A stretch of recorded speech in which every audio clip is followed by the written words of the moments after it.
Assalamualaikum warahmatullahi wabarakatuh. Bismillahirrahmanirrahim. Alhamdulillahirabbil alamin. Wa bihi nasta'inu ala umurid dunya waddin. La haula wala quwata illa billahil aliyyil azim. Allahumma sholli wa sallim ala sayyidina Muhammad wa ala ali sayyidina Muhammad. Amma ba'd. Jamaah Al-Fatih Channel dan sahabat YouTube yang dimuliakan oleh Allah. Senang sekali kita bisa bertemu kembali dalam suasana yang penuh dengan kegembiraan ini. Mari kita syukuri dengan mengucapkan Alhamdulillahirabbil alamin. Shalawat dan salam semoga tercurah keharibaan baginda Rasulullah, Nabi yang kita cintai dan kita ikuti sunnah-sunnahnya. Selanjutnya ingin kami berbagi kepada saudara-saudaraku tentang kabar gembira yang sungguh luar biasa jika amalan ini dikerjakan sebelum kita mengerjakan sholat duha.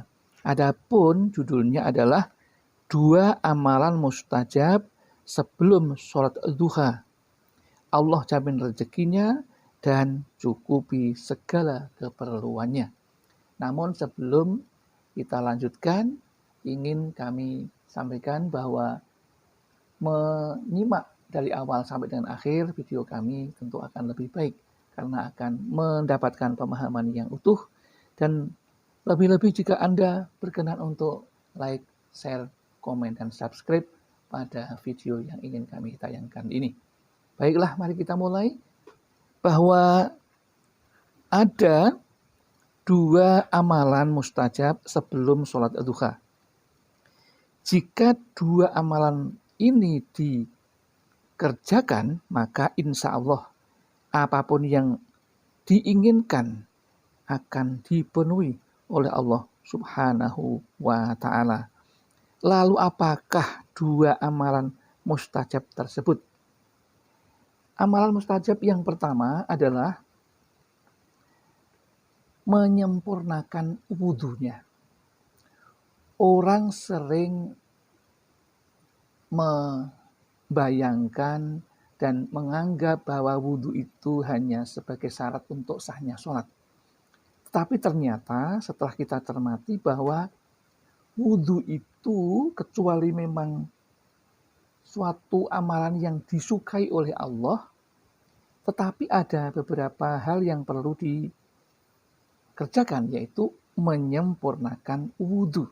Sehingga orang yang berwudhu dengan cara sempurna, maka Allah akan menyenangi orang tersebut. Beberapa cara menyempurnakan wudhu, diantaranya yang pertama adalah ketika akan berwudhu, bacalah ta'awud atau a'udzubillahi minasyaitonirrajim. Yang kedua, bacalah basmalah atau bismillahirrahmanirrahim. Yang ketiga, yaitu membaca syahadatain, yaitu asyhadu an la ilaha illallah wa asyhadu anna muhammadar rasulullah. Kemudian membaca lagi alhamdulillahilladzi ja'alal ma'a tahura. Setelah itu barulah berniat wudu, yaitu nawaitul wudu'a li raf'il hadasil asghari fardhon lillahi ta'ala. Yang artinya aku niat berwudu untuk menghilangkan hadas kecil fardu karena Allah Ta'ala. Jadi itu yang perlu disempurnakan, yaitu wudunya. Yang kedua, doa setelah wudu. Jadi ketika selesai wudu juga disempurnakan dengan doa yang bunyinya bismillahirrahmanirrahim, asyhadu an la ilaha illallah wahdahu la syarikalah wa asyhadu anna muhammadan abduhu wa rasuluh. Allahumma ja'alni minat tawabin wa ja'alni minal mutatahhirin wa ja'alni min ibadikas sholihin.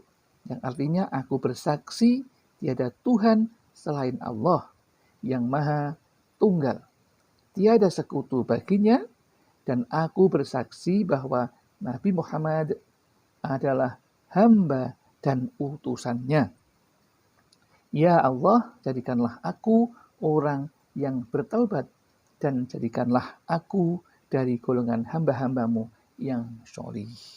Itulah yang pertama, menyempurnakan wudhu dengan rangkaian kegiatan yang seperti kami sampaikan tadi. Kemudian yang kedua, yang tidak kalah pentingnya, bahwa seseorang yang membiasakan diri mengerjakan sholat duha sebaiknya Anda juga harus bisa menjaga hubungan baik dengan Allah dan berserah diri kepadanya. Jadi sebelum mengerjakan itu Anda sudah punya modal, yaitu hubungan baik dengan Allah.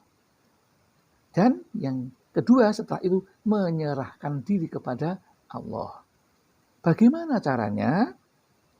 Caranya adalah Anda sudah membiasakan diri menjalankan perintah-perintah Allah dan menjauhi larangan-larangan Allah.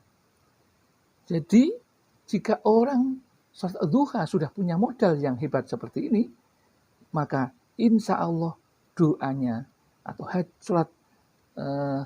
sholat duhanya akan berterima dan dikabulkan semua hajatnya. Berserah diri secara total pada Allah, insya Allah pasti dijamin rezekinya untuk taat padanya. Allah sudah berfirman, bagi siapa yang bertakwa kepada Allah, niscaya dia atau Allah akan mengadakan baginya jalan keluar dan memberinya rezeki dari arah yang tiada disangka-sangkanya. Itulah yang perlu dikerjakan sebagai modal awal untuk melaksanakan yang namanya sholat duha. Ya. Dan barang siapa bertawakal kepada Allah, niscaya Allah akan mencukupkan keperluannya atau kebutuhan apa saja. Ya. Ini dari firman Allah Al-Quran surat At-Tolak ayat 2 sampai dengan 3. Jadi Anda mau bersolat duha tapi harus punya modal dulu, yaitu modalnya satu tadi, yaitu mengerjakan wudhu sebelum sunat duha dengan sempurna, tapi ya bukan asal wudhu, tapi harus sempurna dengan cara-cara yang seperti tadi. Kemudian yang kedua, Anda bisa menjaga hubungan baik dengan Allah dan berserah diri kepada Allah. Caranya adalah dengan menjalankan perintahnya dan menjauhi larangannya sebelum sholat duha. Ya, jadi kalau Anda sholat duha tapi Anda tidak punya modal, yaitu perintah Allah tidak dilaksanakan, kemudian hal-hal yang dilarang dilakukan, ya nanti Anda percuma meskipun Anda sholat duha. Maka ini penting ya.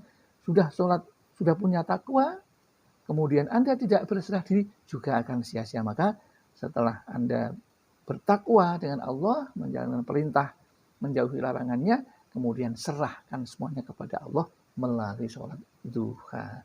Demikian yang dapat kami sampaikan, mudah-mudahan ada manfaatnya. Ada kekurangan, kekhilafan, kami mohon maaf yang setulus-tulusnya. Akhirul kalam billahi taufiq wal hidayah wal inayah wal barakah.